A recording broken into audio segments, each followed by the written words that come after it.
Please welcome Sheriff Lupe Valdez from Dallas, Texas.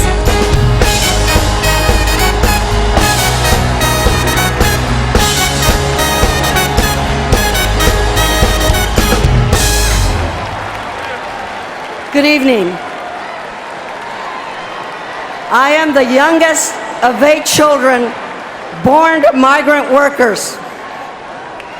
When I told my father that I was going to join the police, he got angry. You see, he and my older brothers had been beaten by the police for no legitimate reason. But I stuck with my decision. Years later, whenever I visited, he showed my badge off to all his friends. He saw the good I was doing, and he was proud of me.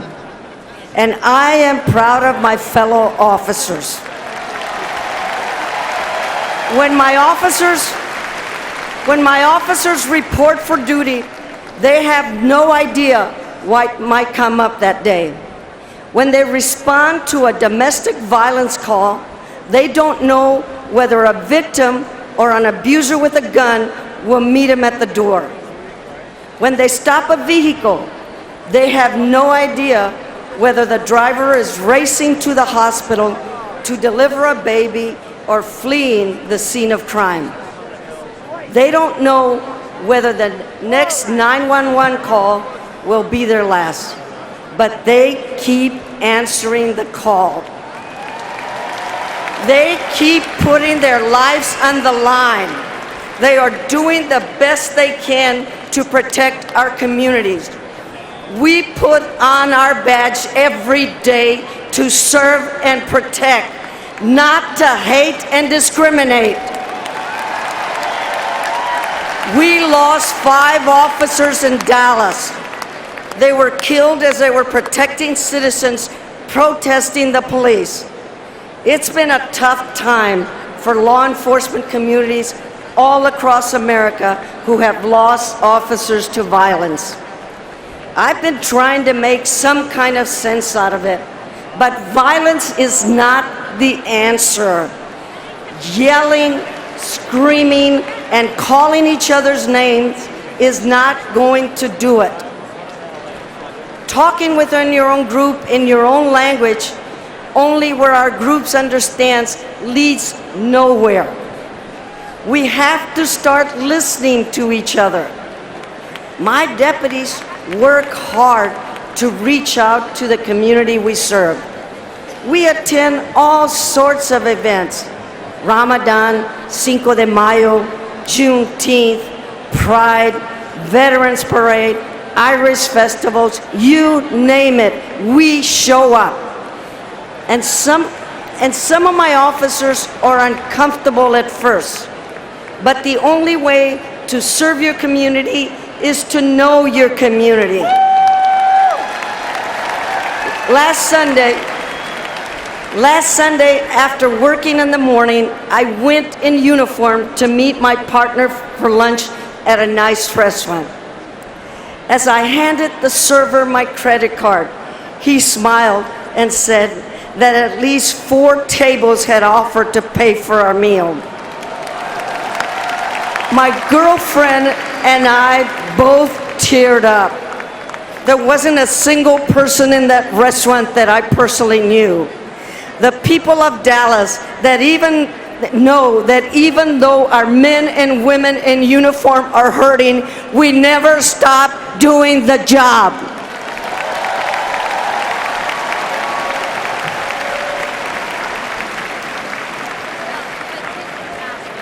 Please help me in honor of all of American fallen officers with a moment of silence.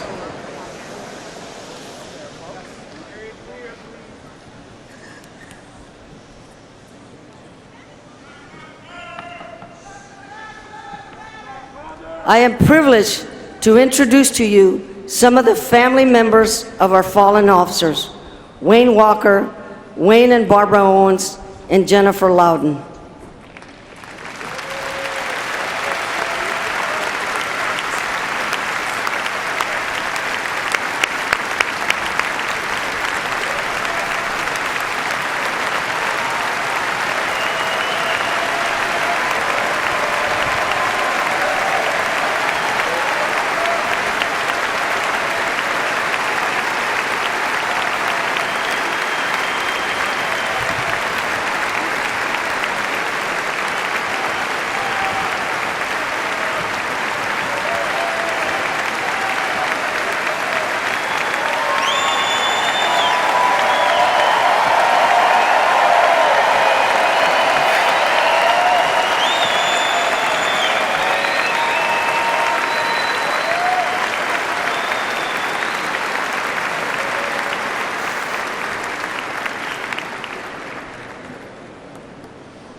Good evening, ladies and gentlemen. For 19 years, my son Moses Walker protected us as a Philadelphia police officer. Every morning, for 19 years, Moses put on his uniform. One morning on the way home from the third shift, he was shot and killed. In Moses' living room, I found a pile of wrapped Christmas presents. It was in August. But Moses, he always thought ahead. He brought gifts for relatives, for single parents, for strangers down on their luck. One of these presents didn't even have a name on it. I still have it. Moses didn't live long enough to give all of the gifts he had to give. While we're here, we must do the good we can.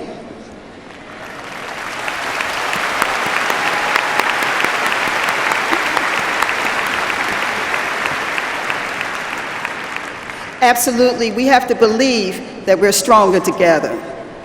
Thank you. Thank you, John.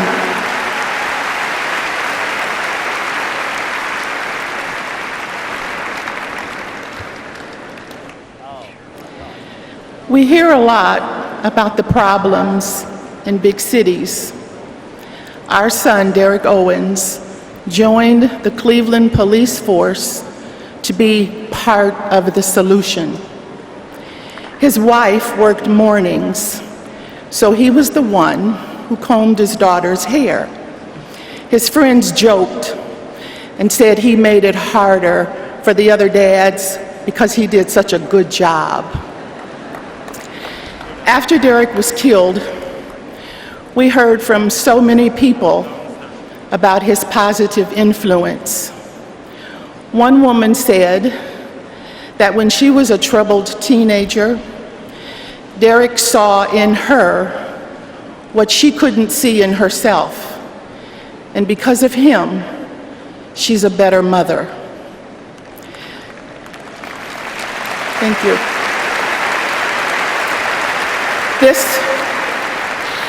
This was just one of the many stories we heard. Derek has left a legacy of service, integrity, and love. And we never want the sacrifice of Derek and all of the other fallen officers to ever be forgotten. Thank you.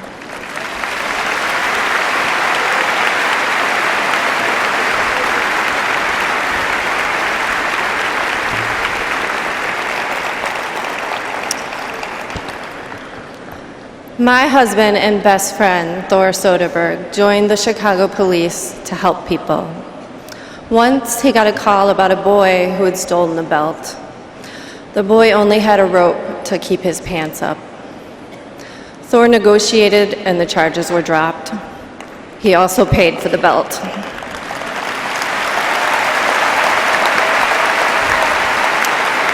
He did not want that boy to start his life with a record. Thor knew that every interaction he had mattered, that every word he spoke, and yes, even every arrest he made, defined what it meant to serve and protect. He knew effective policing required treating people with kindness and respect, especially when he was most often called to their worst moments. When I lost Thor, I had no idea it was possible to lose so much in an entire lifetime, much less in a single moment. And I know that in light of recent events, some of us have lost faith. But I want all Americans to know about Moses, Derek, Thor, and all the officers out there who every day risk their lives protecting all of us.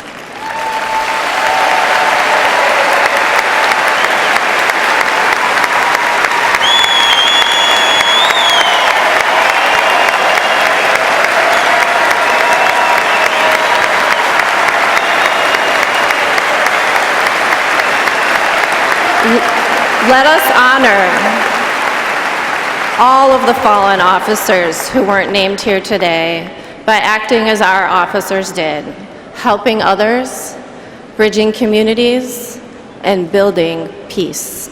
Thank you.